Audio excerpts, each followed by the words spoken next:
Кыяматка жакын пайгамбар саллаллаху алейхи ва саллям айткан, алымдар барат экен риякөрлүк үчүн, ажылыкка.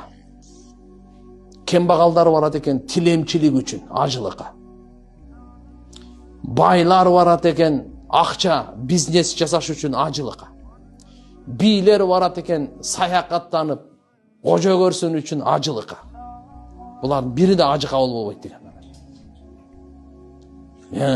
Ошону көрүп келдик, мына Франция, Англияны, ошо Мекке, Мединаны деле көрөр экенбиз, бир көрүп коелу деп. Өлдү, буну ниети өлдү. Адамдар да анан айтат экен, ошол жакка барып кичине ошо адамдар көп кайрымдуулук кылышат, кичине акча таптап алайын. Бунун да ажылыгы өлдү. Алымдар барат экен, сен канча жолу ажылгансың? 5. Сенчи? 10. Мен, сен эчтеке кылып апсың, мен 15ти кылып койгом. Өлдү ажылыгы. Сен ким үчүн кылгансың? Мактаныш үчүнбү? Ким үчүн кылгансың? Эл сени о десинби? Ушунун бардыгы өлөт экен да. Ошон үчүн биздин кылган умрабыздан Алла разы болсо мага болду. Башка эч кандай алкыштын кереги жок. Эч кандай мактоонун кереги жок. Эч кандай даңктын кереги жок. Эч кандай о дегенди мага кереги жок мага. Мага жаратканым Алла Таала мени жоктон бар кылган эле. Атанын белинен чыккан бир тамчы суудан ушундай татынакай, көз, акыл, эс, 160 муун мүчө, 6 санымды аман, сонун кылып жаратты. Мен ошонун ыраазычылыгын эле изденем. Ошонун ыраазычылыгын гана каалайм. Башка мага бары бир тарапта, Алла Тааланын ыраазычылыгы бир тарапта. Күн сайын мага жашоо берип атат. Күн сайын жүрөгүмдү соктуруп атат. Канымды айландырып атат. Мээмди иштеттирип атат. Уйкумду берип атат. Ырыскымды берип атат. Амандыгымды берип атат.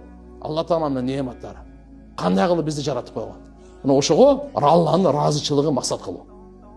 Кийин эл мактаса, мактай берсин. Анын зыяны тийбейт. Бирок башында эле биздин ниетибиз бузулуп калса, адамдар ушу мен не дейт экен? Ушулар укту экен, мен ажыга умрага барып келгенимди. Көп билбей калган окшойт. Кичине реклама кылып коюн, кичине айтып кой. Бул андай.